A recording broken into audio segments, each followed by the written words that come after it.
Hello and welcome. अगला question है हमारे पास, describe the general powers of a court to transfer suits और अपील्स।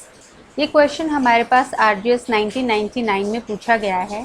आंसर हम स्टार्ट करेंगे इंट्रोडक्शन से।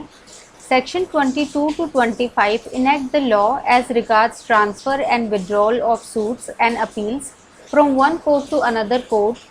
Section 24 empowers High Court and District Court, and Section 25 empowers Supreme Court to transfer any suit or appeal either upon application made by the party or suo motu। तो इसमें हम section 22 to 25 को जो है box में put करेंगे।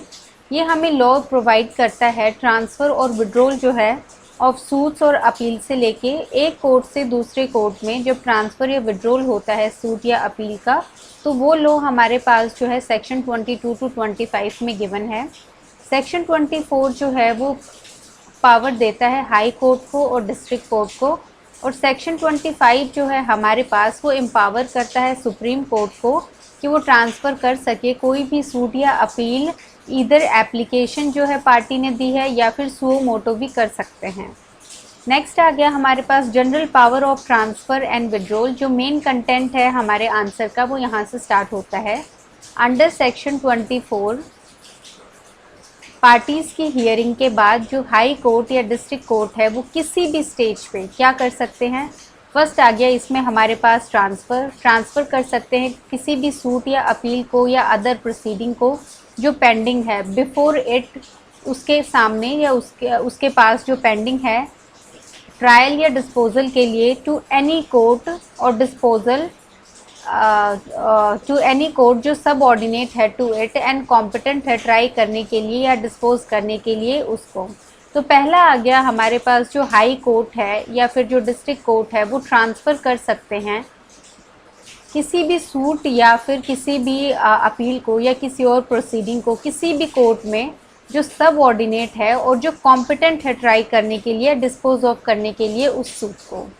Second आ गया इसमें हमारे पास विड्रॉ एनी सूट, अपील और अदर प्रोसीडिंग जो पेंडिंग है किसी भी कोर्ट में जो उसके सब ऑर्डिनेट है और ट्रांसफ़र कर सकते हैं सेम को डिस्पोजल या ट्रायल के लिए किसी और कोर्ट में जो कॉम्पिटेंट है और सब ऑर्डिनेट है उसके, या फिर रीट्रांसफ़र कर सकते हैं उसको ट्रायल के लिए उस कोर्ट में जिससे वो जो है विड्रॉ की गई है।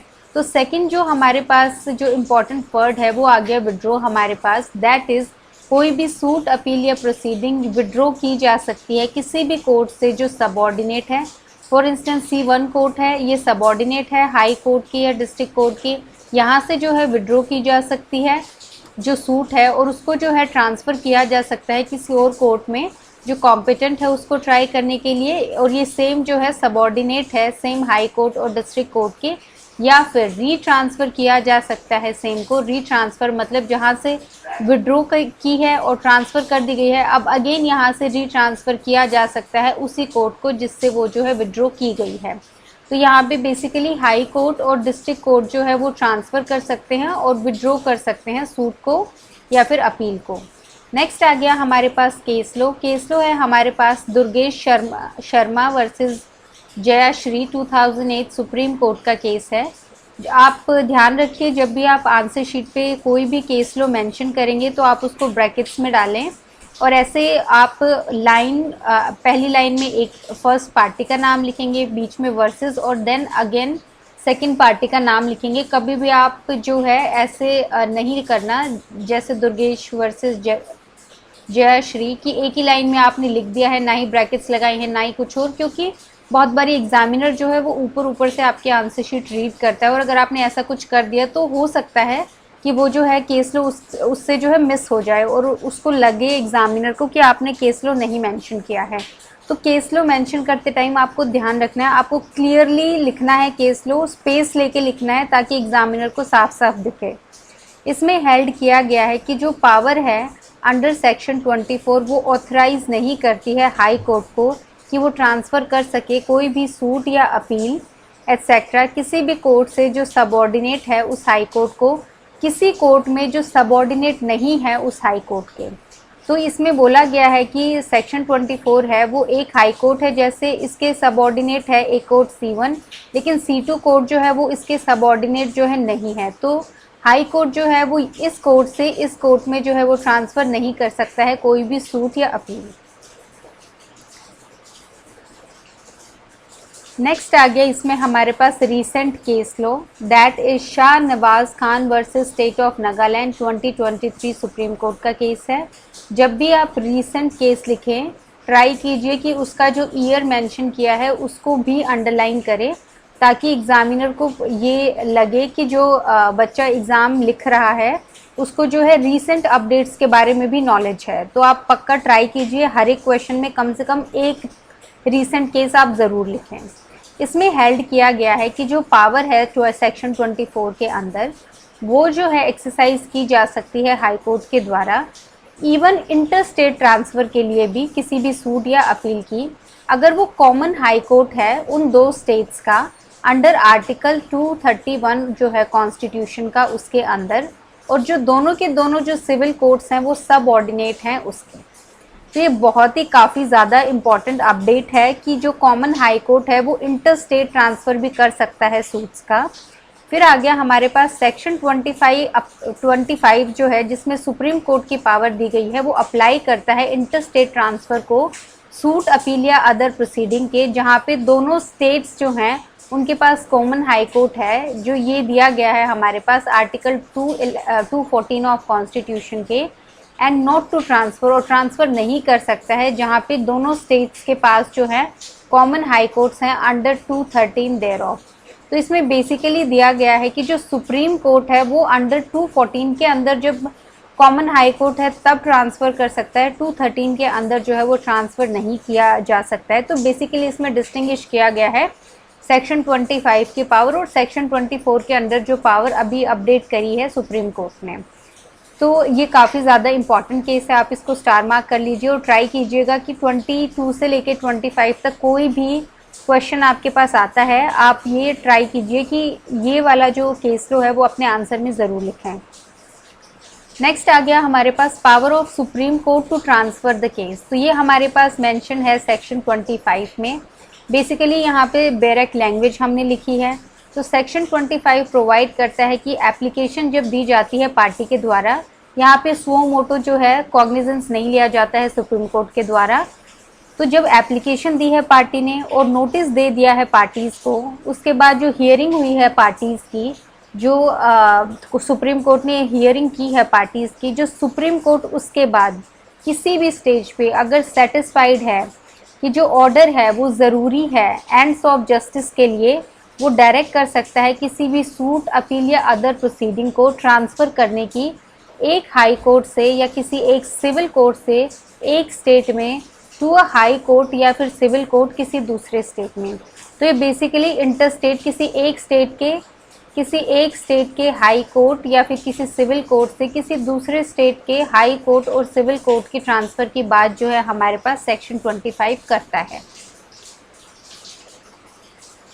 इसमें आ गया हमारे पास नेक्स्ट कि एवरी एप्लीकेशन जो है इस पर्पस के लिए वो दी जाएगी एक नोशन के द्वारा जो सपोर्ट किया जाएगा बाय एन एफिडेविट। तो ये एफिडेविट के सपोर्ट के साथ एक मोशन है, उसके साथ ही एप्लीकेशन दी जा सकती है। जब एप्लीकेशन डिसमिस होगी सुप्रीम कोर्ट में और सुप्रीम कोर्ट इस ओपिनियन का है कि जो एप्लीकेशन थी वो वेक्सेशियस या फ्रिवलेस थी, तो ये जो है ऑर्डर कर सकता है एप्लीकेंट को कि वो कॉम्पनसेशन दे अप टू 2000 रुपीज़ का किसी भी पर्सन को जिसने जो है अपोज की है पब्लिक एप्लीकेशन को। तो बेसिकली अपोजिट पार्टी या कोई और पर्सन जिसने जो है अपोज की है एप्लीकेशन, तो उसको जो है 2000 तक का कॉम्पनसेशन मिल सकता है अगर वो एप्लीकेशन कोर्ट को लगता है फ्रीवलेस है और वेक्सेशियस है। नेक्स्ट केस लो आ गया इसमें हमारे पास आरबी इंडस्ट्री वर्सेस रतन लाल 1977 सुप्रीम कोर्ट का केस। इसमें हेल्ड किया गया है जो पावर है ट्रांसफ़र की वो एक्सरसाइज की जानी चाहिए एक्सट्रीम कॉशन और सर्कमस्पेक्शन के साथ और इंटरेस्ट ऑफ जस्टिस में। जब कोर्ट डिसाइड करेगा जो क्वेश्चन है हमारे पास ट्रांसफ़र का, तो दो चीज़ें ध्यान में रखने वाली हैं और ये कॉन्फ्लिक्टिंग है एक दूसरे से। पहला आ गया राइट जो है प्लेंटिफ का टू चूज़ द फोरम। तो बेसिकली जो यहाँ पे पता ही है आपको कि जो प्लेंटिफ का राइट होता है कि वो कौन से जो है कोर्ट में अपनी सूट फाइल कर सकता है। दूसरा आ गया इसमें हमारे पास जो ड्यूटी है और जो पावर है कोर्ट की कि वो अश्योर करे कि फेयर ट्रायल हो। तो बेसिकली ये दो कॉन्फ्लिक्टिंग इंटरेस्ट जो है ये बैलेंस करने हैं कोर्ट को, ये डिसाइड करते टाइम ट्रांसफ़र की एप्लीकेशन को। अब ये जो केस लो है हमारे पास, ये एक जो है कॉमन सा केस लो है। ये अगर आपका कोई भी क्वेश्चन आता है 22 से लेके 25 तक किसी भी टाइप का, तो वहाँ पे अगर आपको किसी और केस लॉ की नॉलेज नहीं है या फिर आपको याद नहीं आ रहा है एग्ज़ाम के टाइम पे, तो आप ऑब्जेक्ट जो है उसको हाईलाइट करके या इसको हेडिंग बना के आप ये वाला केस लॉ जो है मेंशन कर सकते हैं। इससे भी आपको 1-2 मार्क्स ज़्यादा ही मिलेगा। लास्ट आ गया इसमें हमारे पास कंक्लूजन में आ गया इसमें हमारे पास कि जब एप्लीकेशन दी जाती है पार्टी टू द सूट के द्वारा, जो हाई कोर्ट और डिस्ट्रिक्ट कोर्ट है उसके पास पावर है ट्रांसफ़र करने की सूट या appeal, even suo motu section 24 के अंदर। हाउ एवर जो सेक्शन 25 है वो प्रोवाइड नहीं करता है सुओ मोटो ट्रांसफ़र सूट या अपील का सुप्रीम कोर्ट के द्वारा। तो बेसिकली सेक्शन 24 में सुओ मोटो पावर है और सेक्शन 25 में जो है कोर्ट के पास सुओ मोटो पावर नहीं है, मतलब वो खुद से इनिशिएट नहीं कर सकता है ट्रांसफ़र। इस क्वेश्चन में 2-3 चीज़ें ध्यान रखने वाली हैं। पहला यही कि ये क्वेश्चन हमने 10 और 15 मार्कर के हिसाब से किया है। अगर ये 5 मार्कर में आता है, 5 मार्क्स में आता है, तो आप बेसिकली बेयर प्रोविज़न उठा के लिख सकते हैं और उसके साथ आप कोई एक केस लो मेंशन कर सकते हैं। ट्राई कीजिए आप रीसेंट केस ही मेंशन करें। नेक्स्ट इसमें हमारे पास है कोई problem based question as such इसमें बनता नहीं है, क्योंकि इसमें जनरल पावर्स जो है वो डिस्कस की गई हैं। और अगर कोई आ भी सकता है तो बेसिकली यही आएगा कि दिस इज़ द सिचुएशन, कोई भी आपको फैक्ट्स दे देंगे और उसके बाद आपसे जनरल सा क्वेश्चन पूछेंगे कि यहाँ पे ये कोर्ट जो है वो ट्रांसफ़र कर सकता है या नहीं कर सकता है। स्पेसिफिक कोर्ट मेंशन करेंगे, जैसे कि हाई कोर्ट कर सकता है या फिर सुप्रीम कोर्ट कर सकता है। जैसे सुओ मोटो सुप्रीम कोर्ट नहीं कर सकता है, तो लास्ट में आपको वो प्रॉब्लम में पूछा जा सकता है। इसके अलावा आज तक प्रॉब्लम बेस्ड क्वेश्चन सेक्शन 24 और 25 से नहीं आया है। इसके अलावा हमने जो है ऑलमोस्ट सब कुछ इस क्वेश्चन में जो है वो डिस्कस कर लिया है। तो इस क्वेश्चन में इतना ही। Thank you.